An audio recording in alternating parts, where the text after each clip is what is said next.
it online? I think so, yeah. If you can't do it before, we'll take. I've downloaded Yeah. my presentation. It's there for to run from the internet. Oh, yeah. Okay. Research centers, Instituto de Etnomusicologia, something like that, since Yeah. 1997, and Institute of Contemporary History since 2014, both from the Universidade Nova de Lisboa, and collaborated with the Fado Museum since 2005. He was part of the team responsible for the preparation of the Fado proposal to UNESCO's Intangible Cultural Heritage, coordinating fieldwork and the inventory of phonographic heritage associated with Fado.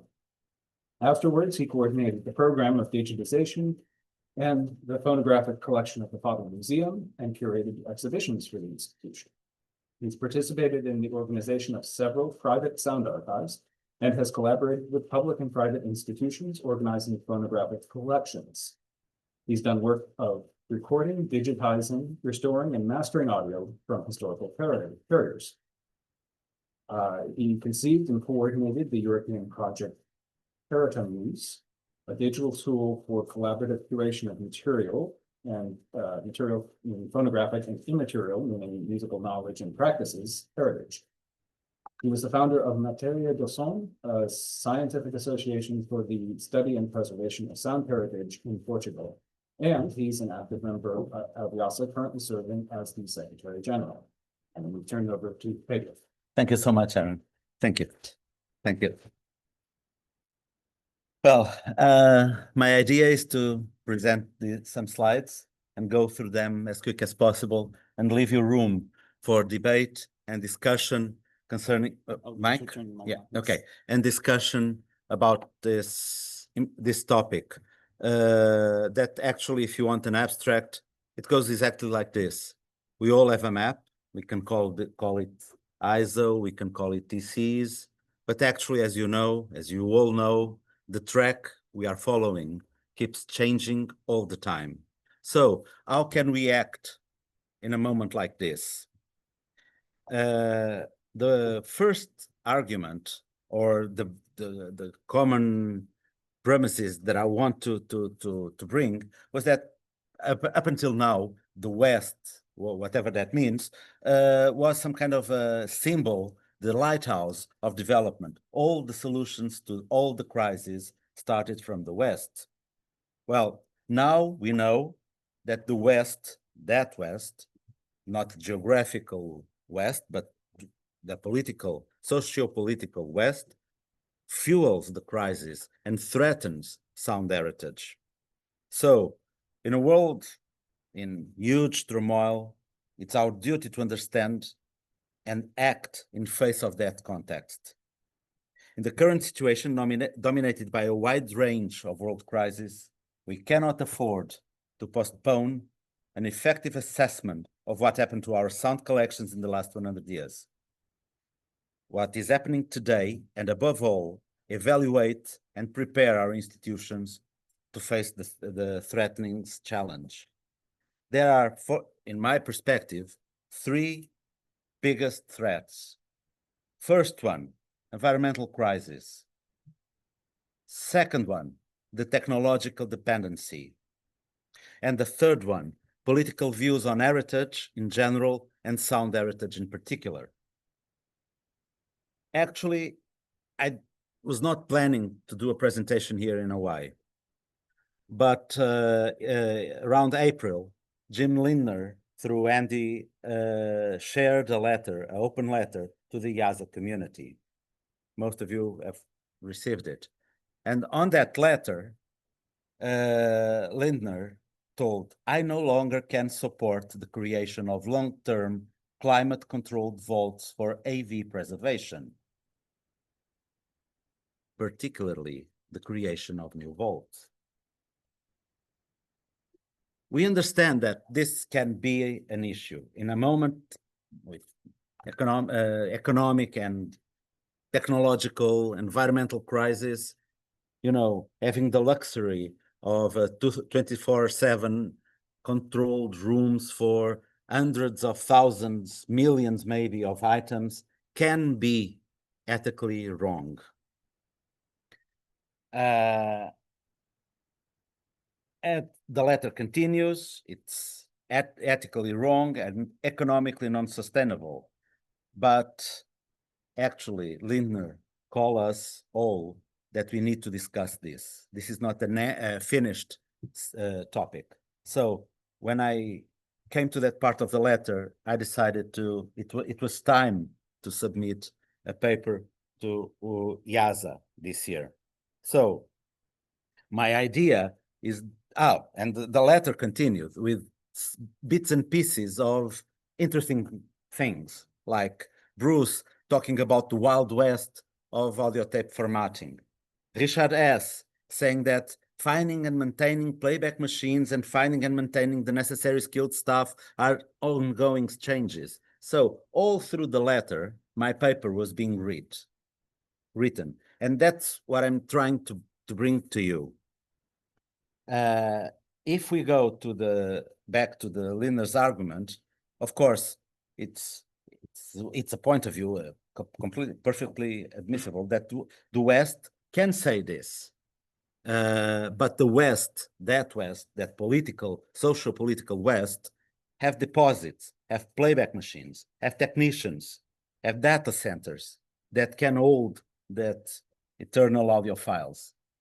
And when you are on top of those resources, you can preach that all this is not ethical. But what's happening in the world actually is not the West. It's not Central Europe, it's not North America, it's not the UK. Maybe a wall, a simple wall and a door in some countries is just the basic need to prevent people to prevent theft. And this is also a huge step. We are not talking about air cons. We are just talking about a door that not only symbolically creates the entity, creates the relevance of the holdings inside it, and also actually protects the sound heritage. Of course, we know that we cannot, it's a luxury to be sustainable and efficient. We have to be sustainable and efficient because we cannot survive without those criteria. So what were the options for the Portuguese National Sound Archive? The first one was to choose the location. We did a survey, and on that survey, we understood that 90% of the items were in this area. We call it Lisboa and Val do Tejo, near the capital. So, in order to not separate that much collections from collectors in entities, you see, Lisboa is over there. So we move to that circle on top called Mafra, 30 kilometers north, near the sea. So it's quite nearby. And we decided to build a passive building. That building, the architectural approach is totally designed from the local point of view, considering the mission, but also the site. How can we take advantage, even the form of the terrain? How can we use the air flux across that valley to help protect the items? So the program was taken, the architectural program was taken as a whole, especially regarding calculations and measurements. And we tried intensely to refrain from what we called, and I'm translating, technological fever. We don't want to have machines. We will try to substitute machines for a passive architecture and shape the building in a compact form. You see, it's a compact form, and we will have this intermediary floor for the winds to pass by. That will, the air flux, not creating a barrier, but this air flux will help to make the climate more fresh inside. On top, we will install photovoltaic panels on the rooftop, and the AVAC system will be put it more or less in the middle, under the stair and under those stairs, in the middle of the building, to be more efficient. Because we know that there is plenty of loss if you put the aircon in one place and distribute across a huge building. So it's more or less in the middle, non-visible, accessible for technicians, but close to the different levels, again, for economy purpose. And leave as much space possible for public use in a garden, like a meadow. The idea is to use very few water, no need for great maintenance, keep the trees for a security at a security distance, but create this feeling of open play, of open space for people to use. Actually, yeah, there is a ramp here. Then those stairs turn into seats, and this is a stage for open air concerts or events. Okay.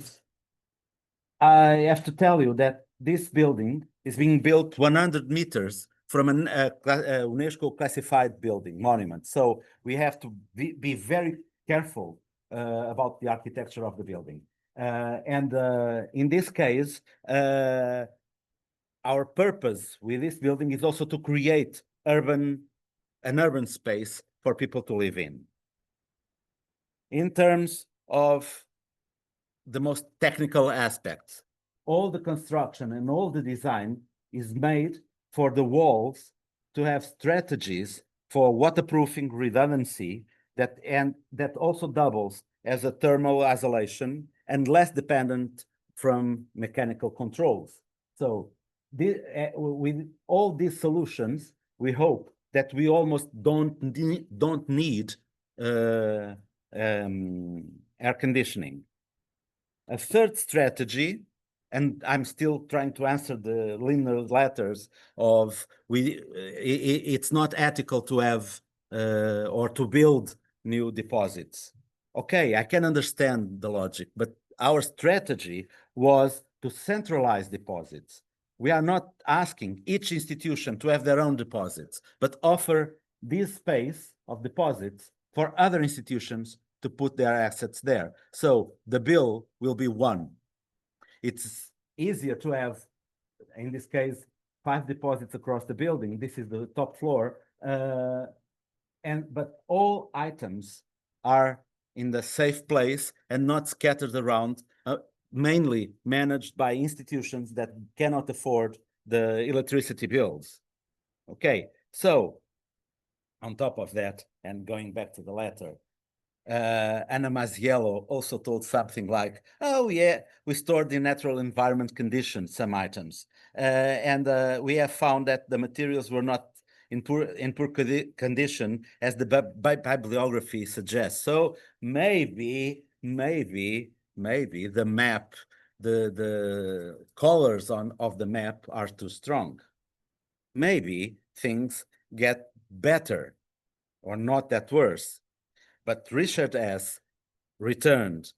The playback obsolescence will be more the limiting factor. So more than environmental aspect, we have to take care of the technological obsolescence. So this, I would say, it's what worries me most. Okay, more than the environmental conditions for our legacy or our items is to arrange a solution for the technological obsolescence, to prevent it with very concrete measures. So the question is, for technical issues, what happened to the machines?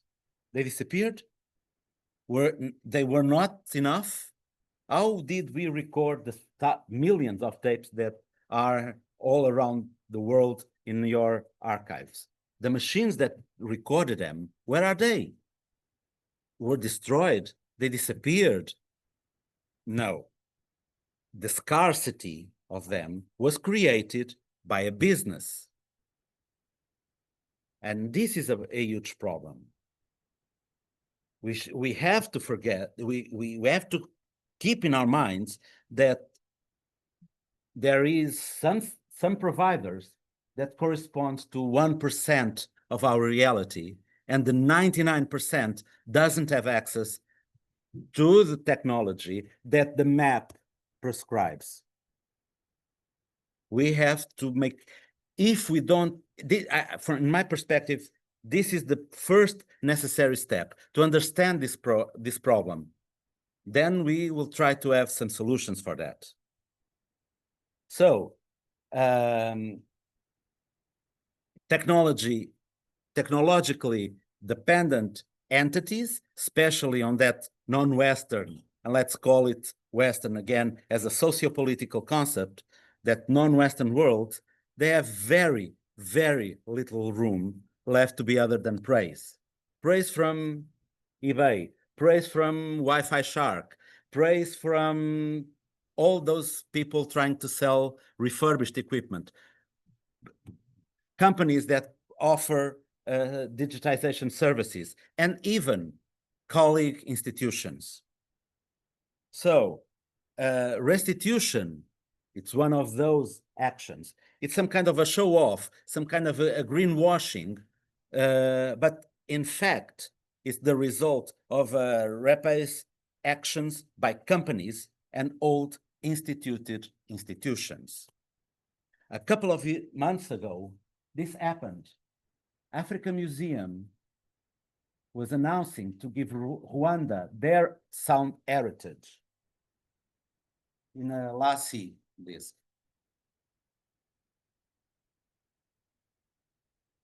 Is this restitution? Shall we continue? Those photos look nice. We love those photos in Belgium, but put yourself on a Rwanda cultural administration responsible. Does it sound bizarre? So, more on technical issues. Usually, technology problems are overlooked by long-established entities. It's something that is solved. The machines are there since the 70s, the 80s, so it's solved by itself. But all the new or smaller entities to be established, it is one of the major concerns. All the TCs point to a technical specificity, though impossible to achieve with the current available equipment. We cannot pay 16,000 euros for a tape machine, 16,000 euros, or if you are lucky, 8,000 euros. We cannot. Okay, and we have to assume, of course, trade-offs and technology to take that independence very seriously. If we cannot manage the process on our assets will be under the decision of that don't have technology, or we have to be under their decision, and we cannot control, and they have to, and we are submitted to their imposed terms. So what were our solutions? We borrow equipment, usually not in use, from other local entities. We ask for donations. We limit outsourcing to rare types of carriers. We prevent ourselves to be clients and be regarded as institutions, and try to buy the best equipment still available in the market. And above all, make sure that we are able to play back all the carriers found in the country with the best equipment possible, available, being it from the market, new from the market, or legacy. And there are the third topic, the political issues, major problems faced, the advocacy for sound heritage. We still need in certain countries, in certain contexts, to advocate for sound heritage. There is a huge problem accessing specific collections, namely the ones related to the colonial past.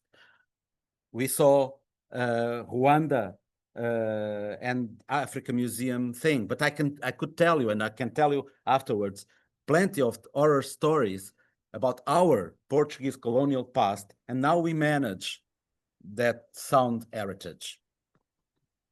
We also, of course, EU law helps. We need to manage those legal entanglements among all parties involved.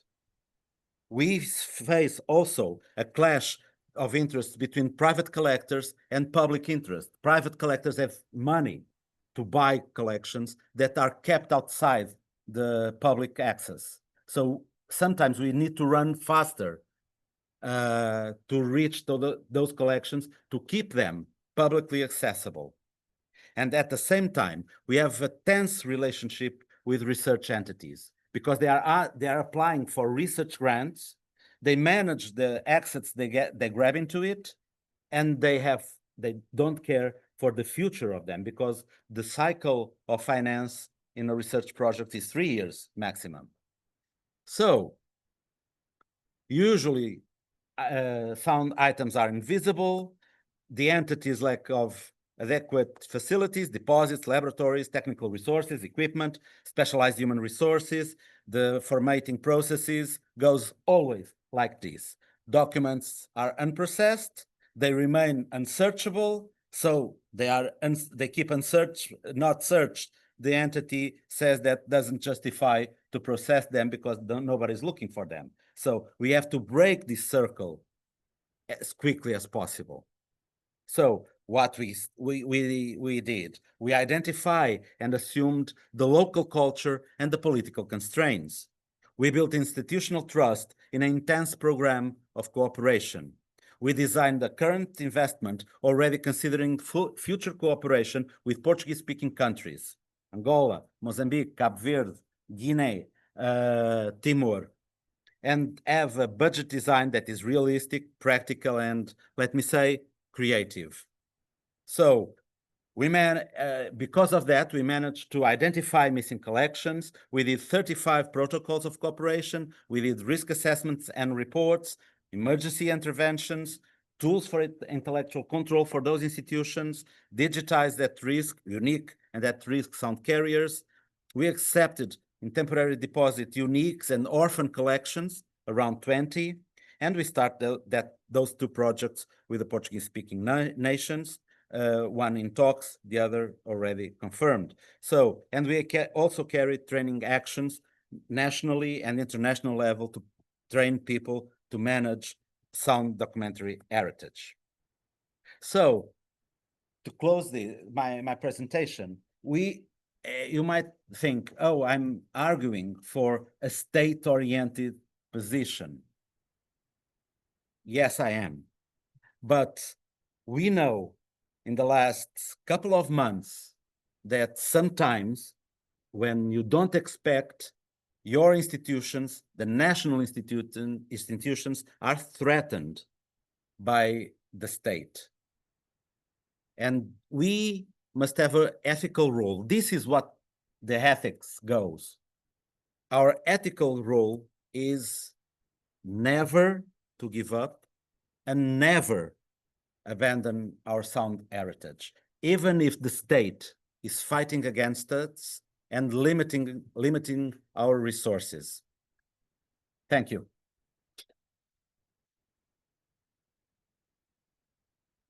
Thank you, Pedro. So we do have a few minutes for questions and discussion. Sorry.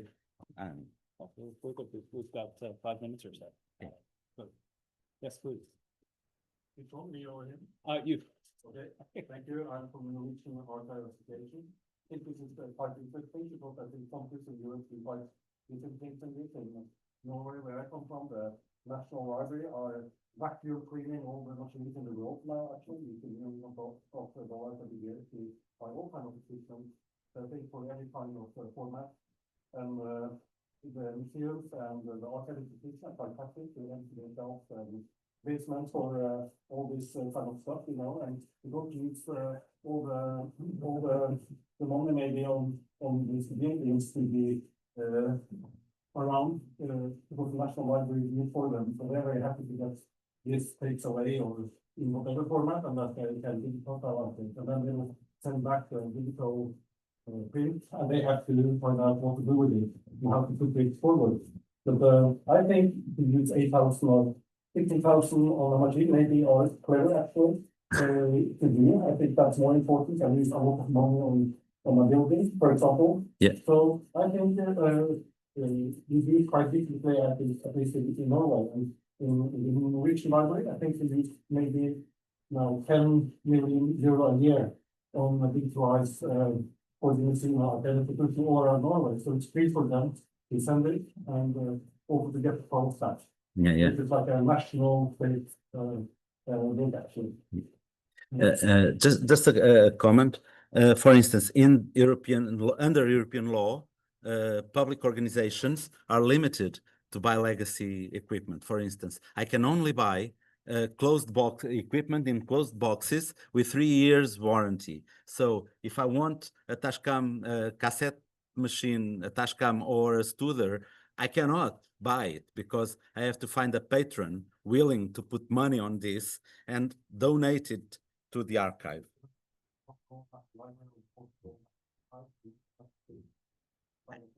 Yeah, yeah. I can tell you sorry, they were stolen actually. As people retired, they brought home their equipment as their own. So I know a couple of collections, private collections, that have the machines, and they didn't even care to take the stamp out. You go to their places and see national radio, number 100. And this is terrible. This is terrible. Thank you so much for this. I really, really appreciate it. I think Thank you know, exactly the kind of conversation we really need right now. I'm wondering, you know, there's of course a lot of contradictions that are implicit in these kind of conversations, especially around issues like the wall and the door. Yes. It's necessary to establish value, necessary to establish institutional protection of assets, all those things. Also identity, right? But you know, there's a contradiction there also between how we then as an institution can advocate for a collection, and yet still we are dealing with an ownership. Yeah. You know, we still are holding assets, we're still owning, we're still dealing with that. And that contradicts, I think, with some of the actual technical solutions that could be possible, which are also more environmentally and socially, which are perhaps think more in terms of community archive and possibilities. It's really, as you said, advocacy being a key thing. But advocacy, if we're still going to shut the door at the end of the day, Yes, is not going to do anything. absolutely. And we're never going to get to it in a social and environmental, sustainable solution through that means. Yes. You know, we still stockpiling. Yes. We're still, each institution, even if we're starting to think about working with other institutions, we're still stockpiling. Yeah. We're still, as you said, we're dependent on being clients of other places which have it. So I think until we can actually start to think about how we move, how those larger institutions can actually maybe fulfill more of a role of you know, teaching, empowering, giving, you know, Yes. and allowing for the tools to be more shared. And then through advocacy, allowing for the materials to be publicly, cooperatively, you know, community. Yes. Oh, you know, I think that we're not going to get them unless we can start to do that. So all of these other issues with technology and everything else, we're also still confined by those barriers. Yes. Our strategy regarding, and because of the constitution of my country, and you know, the moral and ethical right that we should work on, our technological investment was meant to be full speed during 10 years. And after the 10 years, they will be split, and part of it will be loaned to Portuguese-speaking countries, alongside with technicians, so technology technicians. In the meantime, we are doing what we call risk assessment, small, minor interventions with very small budgets for the on the place, prepare those materials to be kept as good as possible in the best playback possible, and then when they receive the equipment, they can digitize and organize their collections. In the meantime, we as a National Archive will be there to support, giving room in a data center, doing cataloging and making access with specific access for that region. Try to free all the entities from the major issue of huge budgets or access to technology. We'll take on our shoulders this responsibility and then land them to use it. We are going to do this for the first time for Timor, with a collection of tapes taken in the 70s, recorded in the 70s in Timor. We will hold that collection because they don't have a room to house them, but we will work with the government of Timor to create that space. Then we digitize, we will give the digitization and the equipment to other digitizations that might be needed. So this is the only way we can do some kind of retribution for the bad, terrible past we imposed on them. So we're a couple minutes past the hour, so let's thank Pedro again for his very thought-provoking paper. thank you. Thank you all.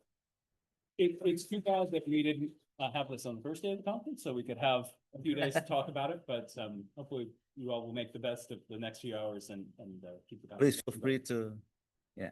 So I'd like to invite Ray and Eric up for our next presentation. Yes. Please. Yeah.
Great.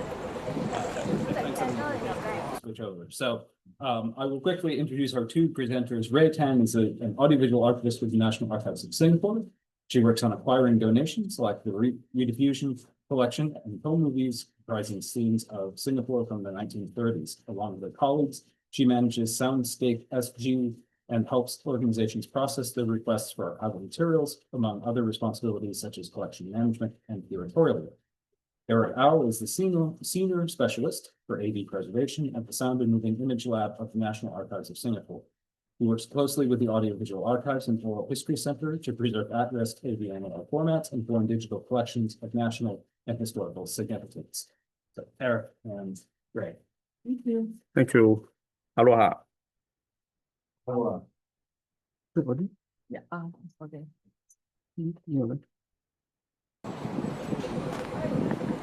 Okay, I'll let you have 10 seconds to look at the image to tell me is there any difference.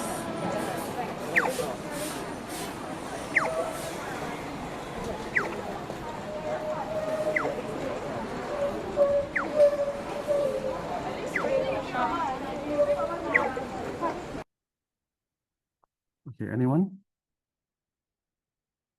Okay, the image itself is actually from a Tokyo. The audio you heard is actually a sound from Singapore traffic. So it actually doesn't relate. So how are we going to move forward and relate the picture and the audios?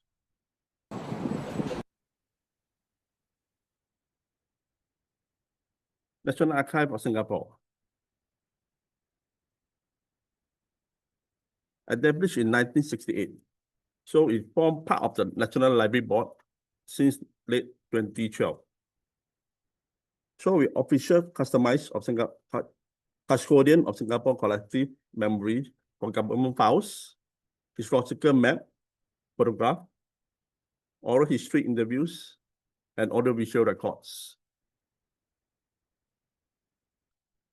So for Ray, the Audiovisual Archive Department collects and preserves broadcast archive, commercially produced sound records from broadcasters, and audiovisual records from government agencies and private donors. Supporting Audiovisual Archive and Oral History Center departments is the Sound and Moving Image Lab. He evaluates, digitize, and preserve audiovisual recordings,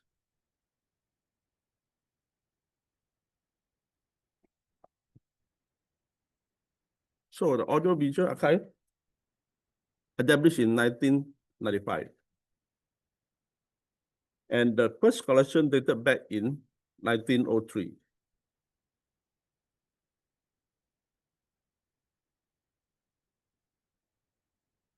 So we are here for the soundscape of Singapore. Okay.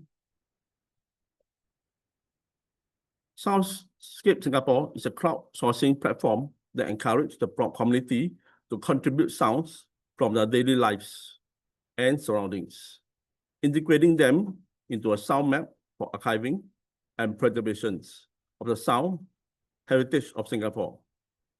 We aim to achieve archive sound of the present for future generations to understand the intangible form of cultural heritage and identities over the years. This project was launched to the public during 2020, and recording of new sound was captured during the pandemic period in Singapore. In summary, Soundscape SG is a collection of sounds that is brought together by individuals, a reflection of the sound that holds a particular meaning to you, and when put together collectively form a sonic identity of Singapore. So what's the fundamental objective of Soundscape? Is to create a sound map of Singapore through crowdsourcing sound, recording that are taken in natural settings, to preserve the unique and authentic sound of Singapore, to capture the rapidly changing sound of Singapore, to advocate for the role of sound in identifying the shaping and Singapore cultural heritage and national identities. So a thinking prompt: what sound do you think will disappear over time? What sound should we preserve for the next generation of Singapore? Highlight the uniqueness of your own personal heritage, profession, or interests. So this is a screen capture of the website of what we have for Soundscape Singapore homepage. It was launched in the 5th August 2020. Now the site itself has grown to house about 2,700 recordings from over 600 unique uploaders. So now I hand over the challenges to Ray. So it is an interesting project, right? But there are quite a few issues with a crowdsourcing platform. So it can be quite messy. So one of the challenges we have is in raising awareness. So if you look at people walking on the street, what are they doing? They're always listening to their own music. They're always listening to Spotify. So we want to cultivate the habit for people to pay attention to our surroundings. So in an era when our ears are plugged in all the time. So for that, awareness is one thing. Second thing is to have better quality recordings and using a mobile device to record the sounds. Yeah. And the third one is the understanding of metadata, the importance of metadata. So for example, this is the metadata that we are getting from contributions from members of public. For example, the title is Water is Boiling, and the synopsis is Water is Boiling. Fantastic. Very descriptive. Or they can go for the synopsis has nothing to do with the subject matter at all, like audio from worker who stole a keyboard. It is a recording of a mechanical keyboard typing sound, but there's a whole story behind it. I do enjoy the drama that's happening behind this.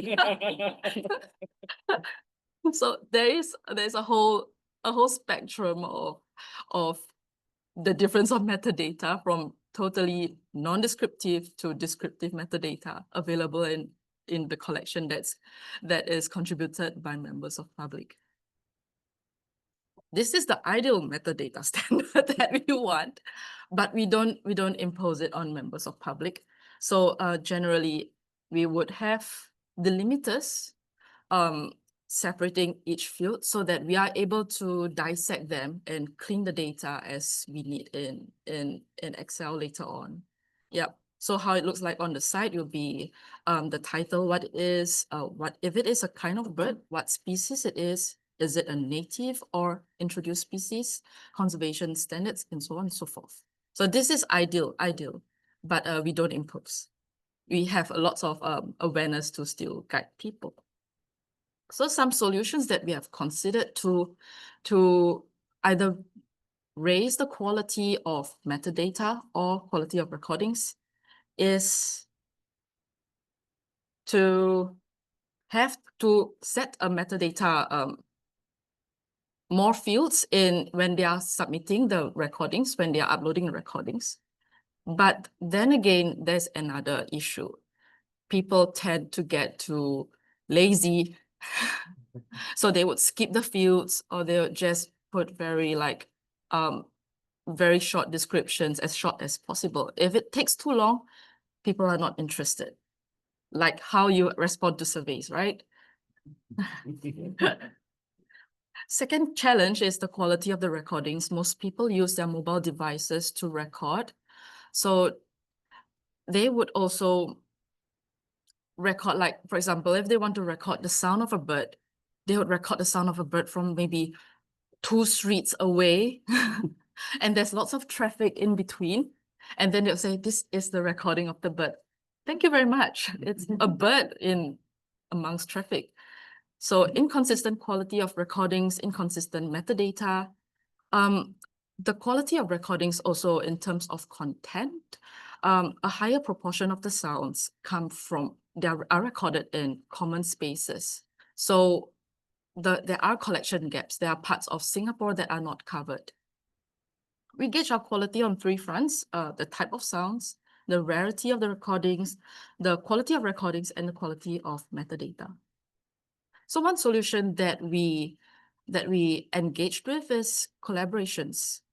We wanted to add in more variety, a bigger variety or larger variety of different types of soundscapes onto the platform to show people that soundscapes are not only environmental, it can also be like for the ambisonic 360, it can be combined with a visual 360 recording of the place, the location.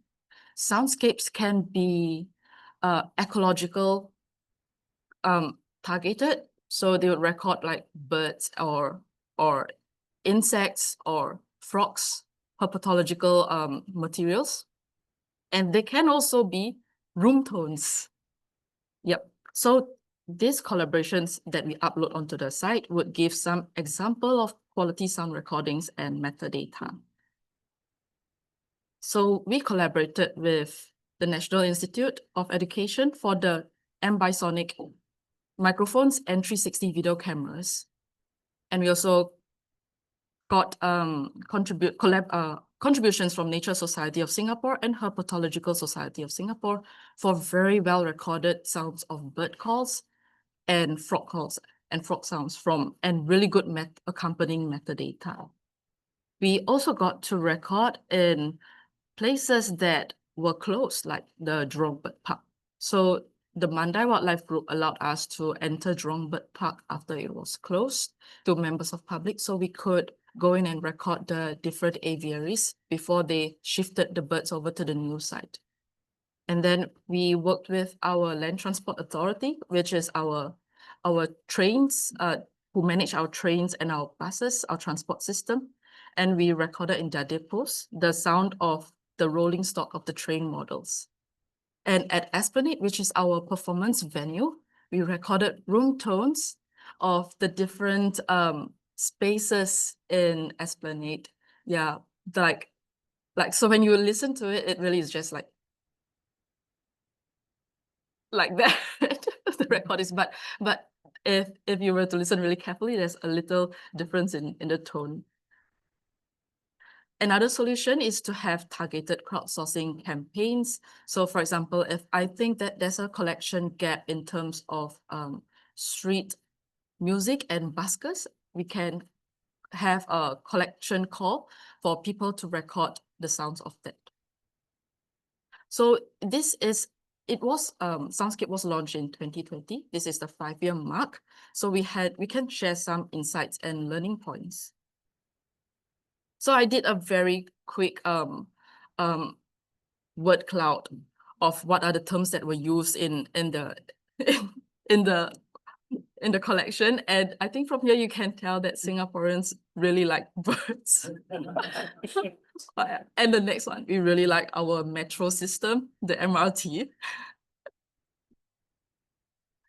I also got dissected the data, visualized the data in a contribution heat map to see which parts of Singapore have more recordings and which parts of Singapore have lesser recordings. So we can see which places are more saturated and which places have potential gaps. These are the categories with a time spliced. So I can see how the collection has grown or evolved over time. Yeah. These collection gaps would also allow us to see what are the popular spots and which parts are lacking in coverage. So some quick glimpse into the unique contributions made to the collection. So we have got recordings of rarely spoken languages like Kristang.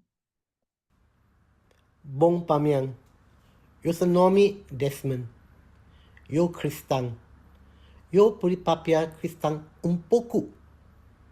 Agora, tanto gente Puripapia Kristang, tudo já quise. Natal também, eu queria falar com tudo gente, com soldado de Singapura. Bom Natal, bom Ano Novo. Agora, eu queria cantar. Jinklinona, eu queria casar. Jinklinona, eu queria casar. Casa de porta, cai querer casar. Casa de porta, cai querer casar. Gostar? Bom Ano Novo, muito mese. We have recordings that capture our culture in wedding ceremonies, festivals, and funerals. This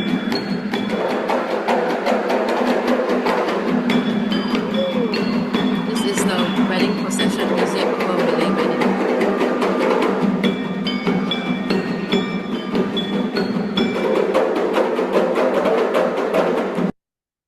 We also have recordings of places that are no longer around, which is quite a lot. Singapore changes really quickly. So this is a recording at Tanglin Hot Food Centre.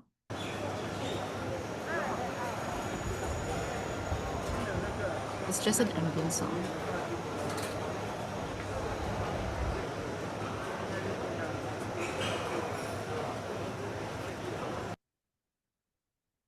We have recordings from a time where Singaporeans and the world had to adapt through change.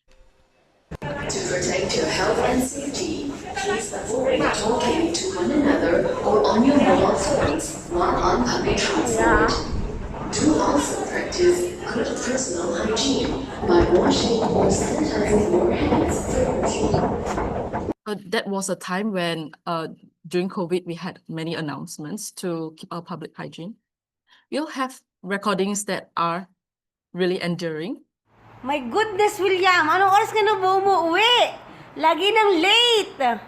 Wala tayong food! No cook, no food, no everything. No laundry, no iron floor, my plants, you never put water. My goodness. Laundry, so many things. I'm so tired already. My goodness. This is actually my favorite recording in the collection. I laughed so hard when I first heard it. It was a husband who sneakily recorded his wife when he got naked. And he actually uploaded it onto the website. But it's so relatable. So what's next? We would encourage the use of soundscape in exhibitions and creative works. We will host targeted crowdsourcing campaigns to address some collection gaps. We will also preserve the sounds we will also select the sounds for preservation. And some learning points, if I can reimagine a soundscape 2.0, if we have the budget to maybe change and update the website, I would use tags instead of placing sound contributions into categories, because many people, when they are trying to upload the sounds, categories can sometimes confuse people. So like the sounds of workplace versus sounds of home. What if I work from home? Yes, and it is also very restrictive. And introduce social elements. So probably something like Reddit, where if there's a good sound, you can upvote. If there's a bad sound, maybe downvote. So it would help to police the collection, not say police, but it would help to highlight good recordings in some way. And it would hopefully help to raise the quality of the overall contributions made. And have more presentation of the data so that the citizens, the members of public are able to see for themselves what are the collection gaps, and they can actively shape the collection into how they feel Singapore should be represented on them. So crowdsourcing is very useful for improving records. Apart from collecting sounds for Soundscape, the same website allows us to get user contributions to improve the metadata of our existing collections. So apart from thematic collecting, like this is a campaign call that we have to collect dishes and recipes that locals have. We can also upload our own videos from our collection for members of public to come in and describe or transcribe. So this is how one of them looks like.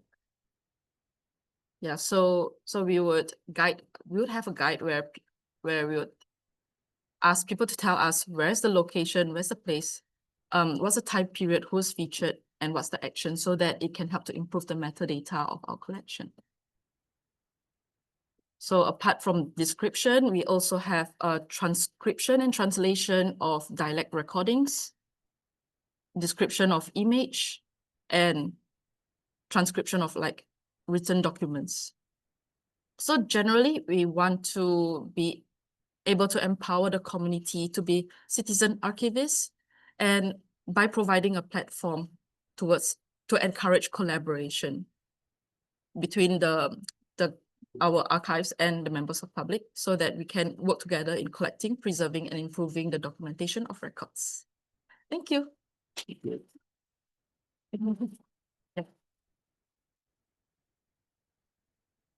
Thank you very much. We knew I shouldn't have touched it, and I did anyway. So. I need to record this, right? Yeah, right. We have a couple of minutes for questions for Ray and Eric. Yes, please. A couple of comments. I think I'm comment on a couple of questions. First, right now, when I enter the website, it's on your website, right? It's not, you don't have like a mobile app or something like that. But people have to think that all the stories on computer and then apply, right? Yes. Okay. So besides that, I'm thinking like a way to streamline the, can be like, if you have some sort of app or something like that people will, let's say, you record something. And then you could get like a small model. I would not something really fancy, like could be like a local version of Whisper that could run, like just generate that. In that. So if you send it for something like birds, street cat, so you have those two cats that are raising by them. So people get into like just select this just or something like that. Get confirm that it is that, and basically just create a those phrases.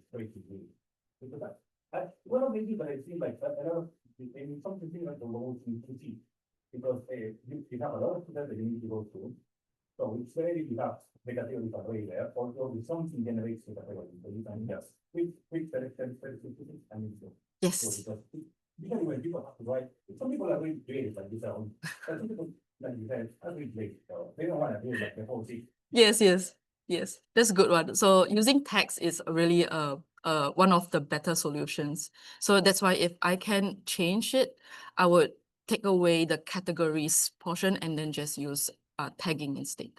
Yeah. Yes. Another question? Please.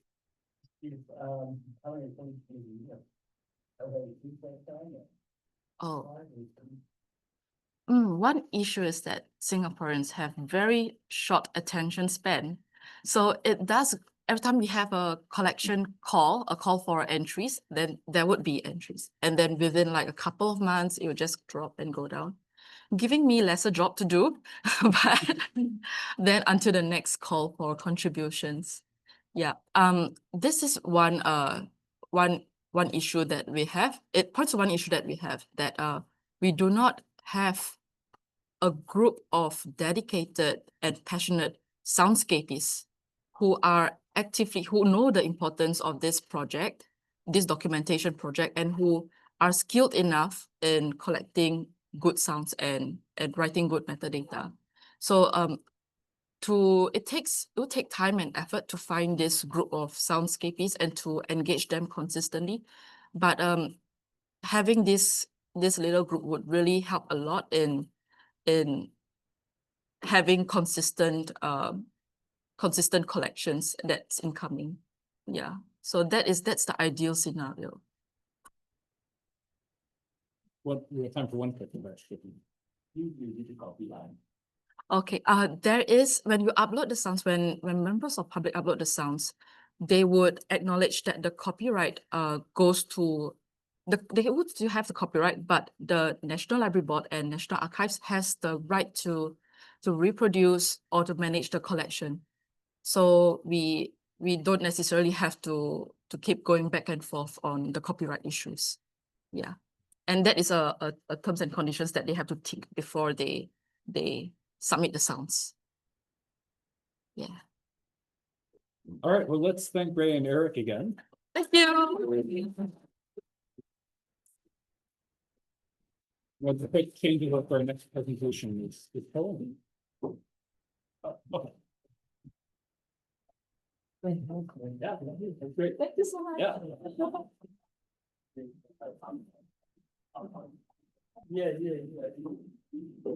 For my purpose, yeah, I wanted to talk.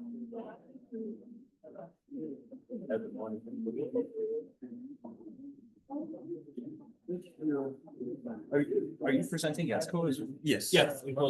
Okay, I think your presentation should already be in this folder, and let's close. Hey, Bert.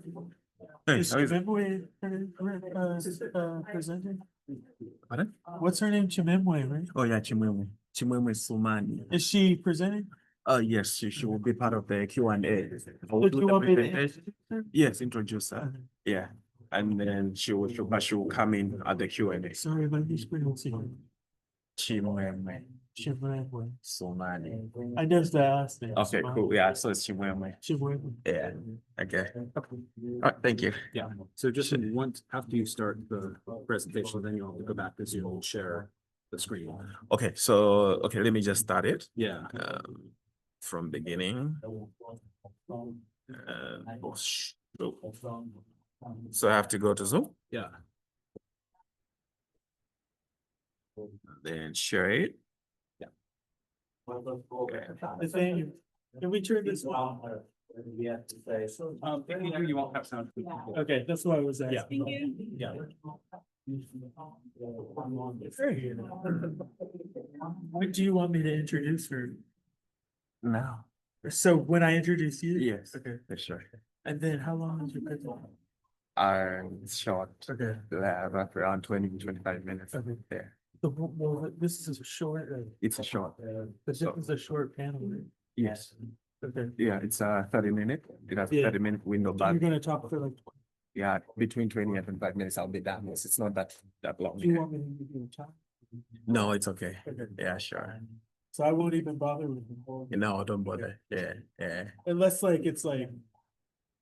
What time is it? Unless it's like 12, then I'll be like. oh, Yeah, we gotta but wrap we up. won't get up to 12. Yeah, I'm pretty sure that. Cool. Yeah.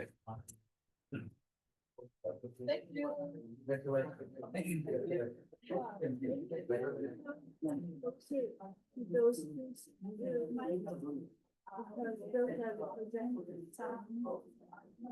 I just Next don't one? wanna sit under, this one doesn't, this one doesn't work. No, that one is acting up. Both the middle microphones, but they're actually weird. So this one's not good either. It's good. Sometimes it's bad. Can I use that one? You know what's that? I think that's that.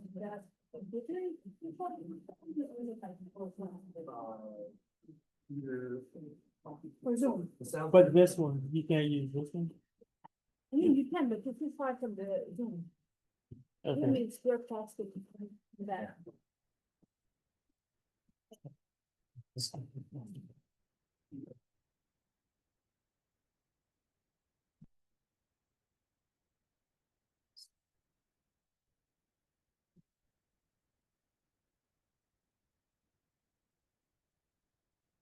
Sorry about this, everybody.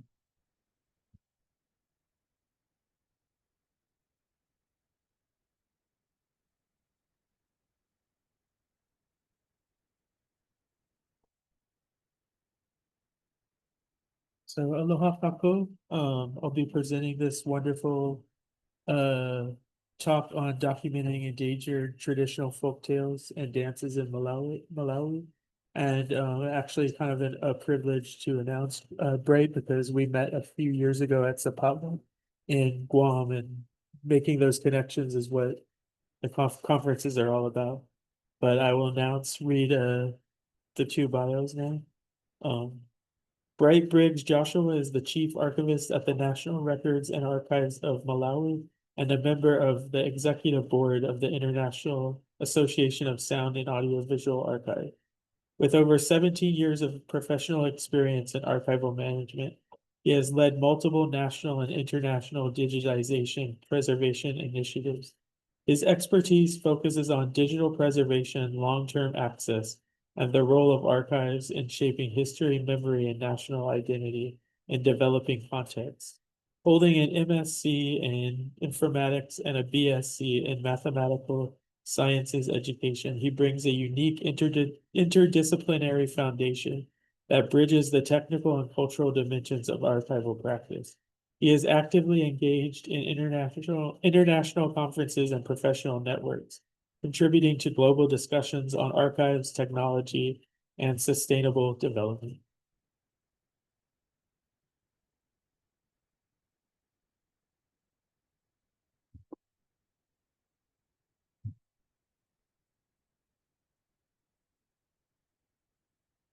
And our second speaker is Chimwemwe Sumani, who is currently Ray Foundation Limited, RFL project coordinator responsible for culture, ICT archiving, sound and audiovisual projects supported by RFL in Malawi and beyond. She has worked as an information technology specialist and a head of the information and communication technology department, audiovisual and culture for the Malawi National Library Service for 10 years. She has implemented sound, audiovisual, and culture projects and headed the department for 8 years, along ICT department. She has been a trainer and technical personnel for the Malawi National Commission for UNESCO's Culture and Audiovisual Projects at NLS since 2012 and Music Crossroads Malawi since 2017. Aside from identification, collection, preservation, and dissemination of audiovisual data, she is very well experienced in computer hardware, software network, and telecommunications engineering. She has a Master's of Science in Management Information Systems and a BSc in Information Technology, an Advanced Technician Diploma in Information Processing, and a Cisco Certified Network Associate from University of Malawi, the Polytechnic, a Diploma in Systems Analysis and Design, and a Diploma in Information Technology from London Capital Computer Training Center.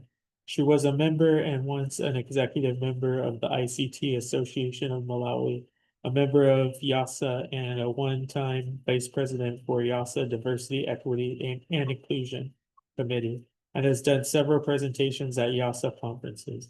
In 2017, she was nominated by Malawi Library Association to become a training librarian and an ICT lecturer for Mala Library Information Science Program. So welcome, Joshua, or Bright and Chimwemwe. Thank you, Cohen.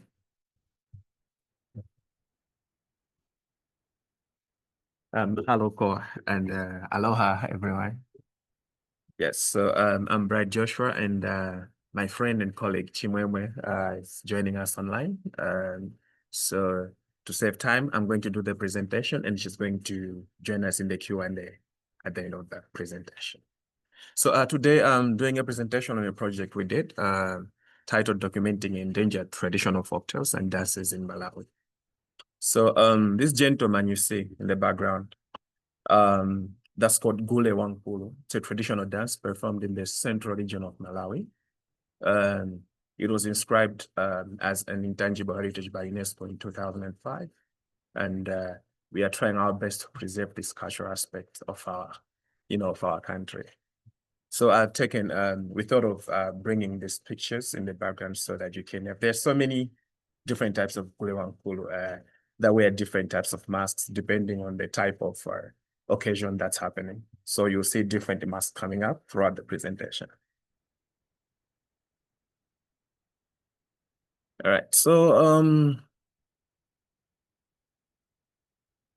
oh, sorry. Okay. So, it is evident now that traditional folktales and dances in Malawi are disappearing due to modernization and the aging of elders who traditionally preserve this oral heritage.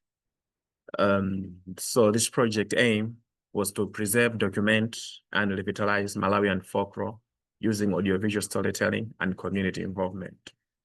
So why should we preserve these folktales, right? So in our, golden days when we were young, right, there was a tradition in Malawi where we were expected to go to the village during school holidays and just, to have a chat with their grandparents. So our parents would take us there and leave us there with the grandparents. So we would have, people from all over our family tree, our cousins, our nephews, our nieces, everybody would be there just with the grandparents. And every evening we would gather around the fire and the grandparents would tell us stories, folktales, all right? So that's how we were getting knowledge, all right? We were being taught on how to live our life on earth as productive citizens through these folktales. So the importance of folktales mainly is that they teach moral values and cultural identity. They also foster community cohesion. They're also there to educate and entertain. And apart from that, they also promote peaceful coexistence and wildlife conservation. I remember in one of the folktales that my late grandma used to tell us was about someone who killed a millipede, and at night it would come back and crawl into their bed. So this person was screaming every night. So it was just a way of telling us not to just be killing anything randomly, all right? We should be able to coexist with wildlife. So the problem at hand. So in this project, we thought that traditional storytelling in Malawi is rapidly fading as modern technology reshapes lifestyles and as elders who are custodians of cultural memory pass away. So nowadays, technology is just everywhere, all right?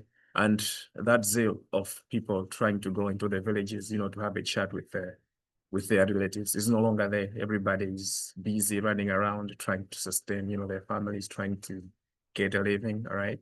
So people don't really go into the village where this oral tradition is passed through conversation. So with few formal preservation efforts in place, Malawi risks losing the rich and diverse cultural knowledge embedded within its many ethnic traditions. So the solution. Through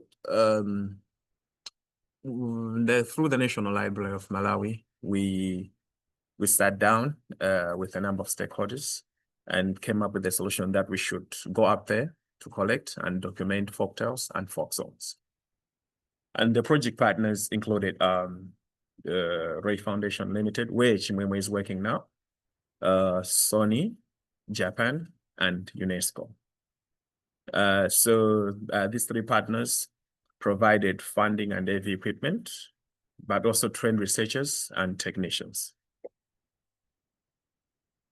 So as a methodology, we used outcome mapping, where we focused on behavioral change through identifying boundary partners, documenting folklores, by literally going into the field to where these people were, because we wanted to capture the folklores right in their natural environment, not take these people from the rural areas to the urban areas and then we tell them to, to perform or to do the storytelling. No, we wanted everything to be in its natural context.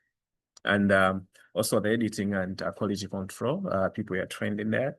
But also, we also did cataloging, where the team, had to work with archivists, and also creation of backup so that if we lose the master recordings, we should at least have somewhere we can refer to. So what have we achieved from this project? In total, we have recorded 257 folktales and 300 folk songs in 16 languages. So Malawi in total has 17 languages. That's if we include English, which is a foreign language, but the local languages are 16 in total. And we have also seen professional growth among participants, but also there's been enhanced public engagement. And the content, since now it's digital, it's more accessible. So some of the challenges we met in the implementation of this project was inaccessible terrain. You would find that because for one to get this information, you need to go through a traditional authority who would now link you up with a chief and then the performers themselves, all right? So you would find that the performers live in a very remote area. And for you to get there, sometimes you had to park a vehicle maybe 5 kilometers away, and then strap on the equipment and walk, on foot. All right, so the terrain was difficult. And then again, equipment and transport breakdowns, which I wish we had a guai as the today's early presentation, to help us so that the equipment shouldn't break down, and bad roads. So most of the roads in Malawi are still not tarred. The earth roads. So you know what happens when it rains, all right? The roads become bad and, it makes it difficult for one to travel. So after the whole digitization was done, the next stage was dissemination. So we devised a number of strategies for the dissemination of these folklores. And so we are holding storytelling sessions at libraries. So every Saturday in the morning, we have elderly people invited into the national libraries. And then we invite the younger generation to come and be part of these storytelling sessions. So to entice them, we have small gifts, we have a little bit of juice, a candy, so that, the crowd grows, right? So the more younger generation engaged in these sessions, we know that at least we will be able to preserve the folklores. And we have also had local drama groups dramatize the folktales. So they come down with their scripts, they refer to these folklores, and then, the folktales, and then, they perform using dramas. We have also used mobile libraries to outreach. So we target local market days where we go with the van, which has a fully stocked library that also, has a projector attached to it that shows the folklores. All right. We have also done audiovisual screening sessions at centers which we have established, but also we have created a folklore database that is online. So if you'd like to access this folklore database, that's the link.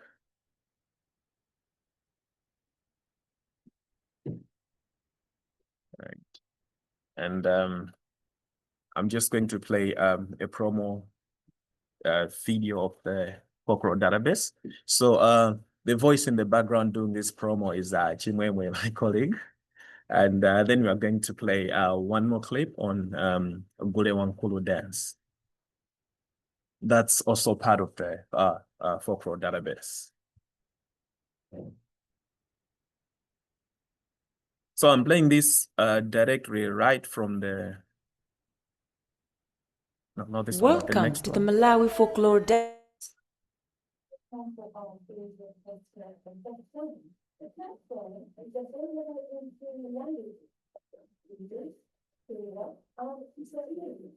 You can explore the content in district standards and interactive map of Malawi.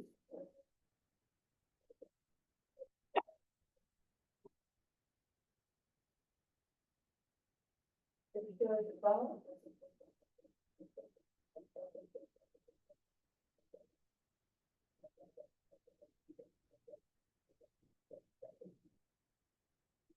A full list of all folklore entries, or you can also use a whole field process to narrow down results by in text-on or folklore,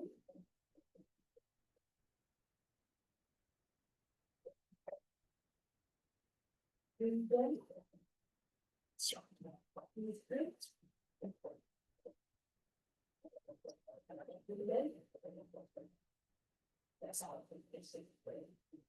early opposites in local languages.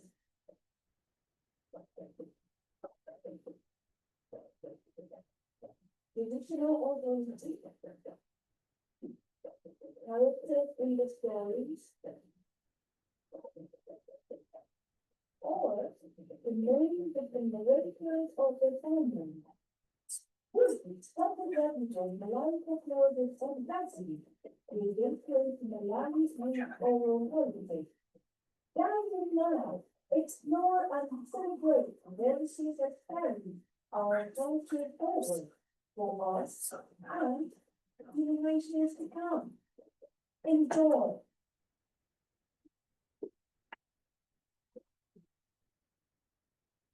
So I'm playing another video. There's a second video. So it's not.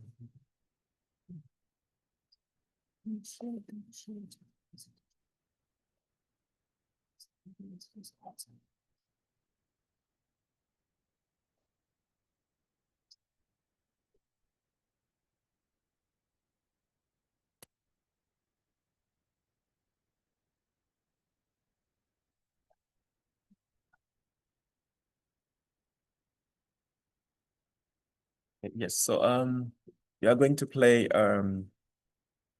one clip straight from the database itself online. That is just to show you part of what we did.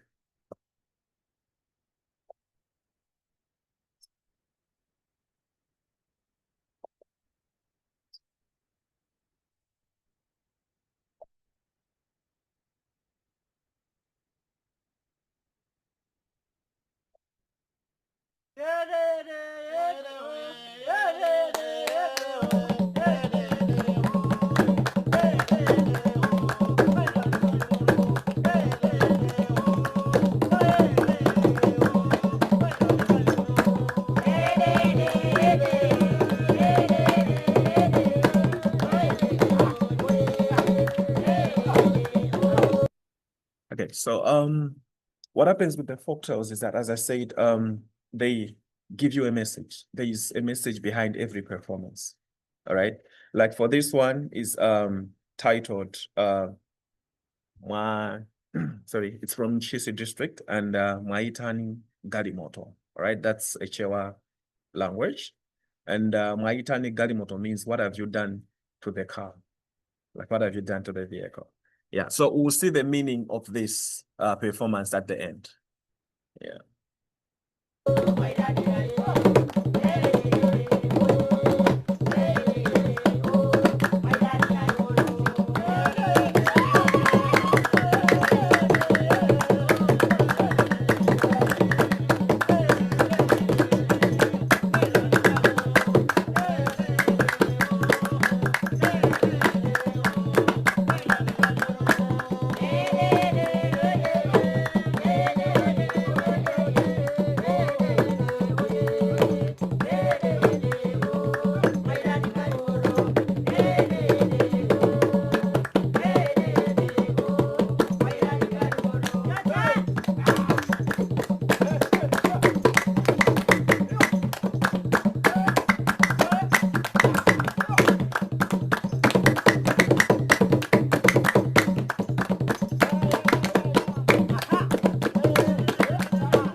Okay.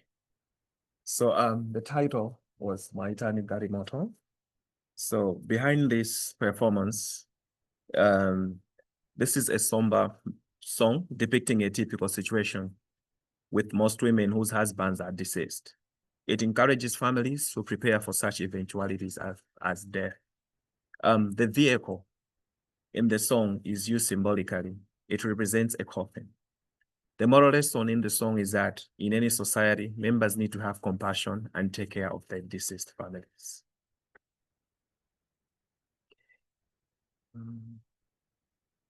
So that was all for today's presentation. Mahalo.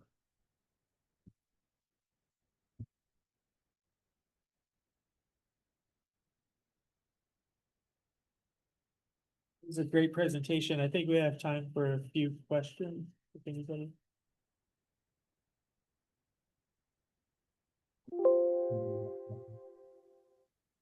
And this came up on the quality of the housing families and the condition of the area.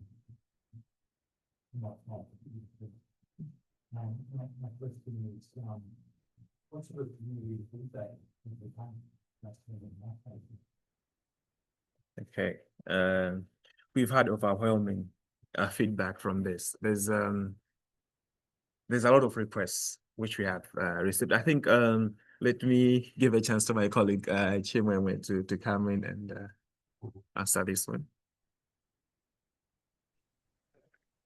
Hello there. I'm sorry I can't really hear properly.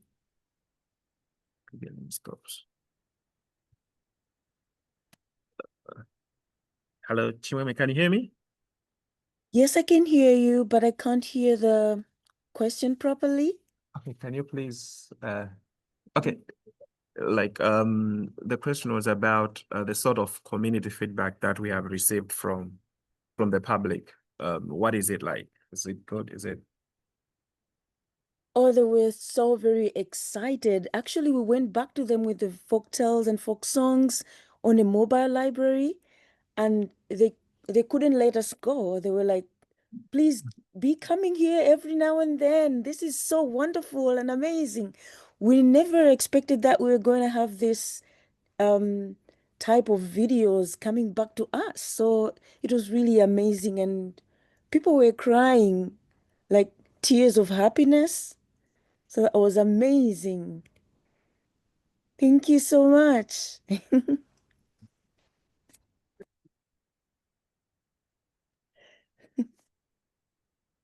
Are there any other questions? Yeah, thank you, Ryan. Thank you. It was the person in the back. Sorry about that. Thank you for, and you can get to met in 250 also all of the distinction on how you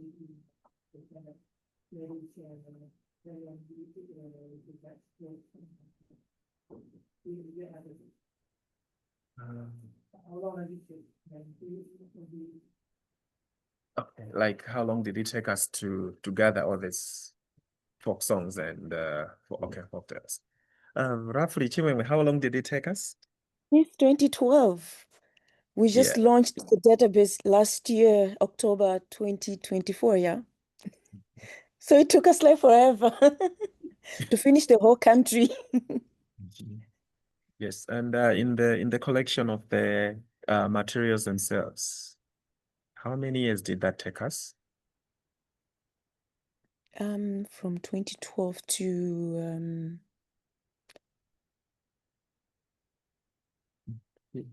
maybe 2018. Yeah, so 6 years.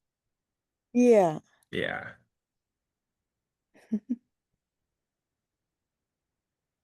Unfortunately, we're at time, so you want to ask, write a question, he'll be around. So thank you for your presentation.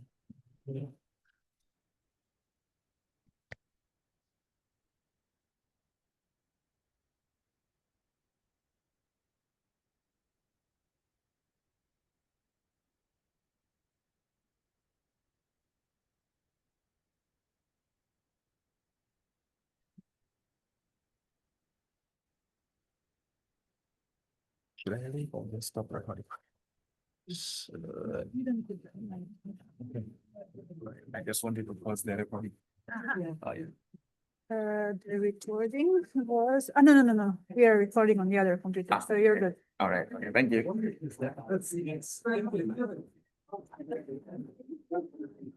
Here. That's interesting. And I was wondering on the areas and songs that you collected, is it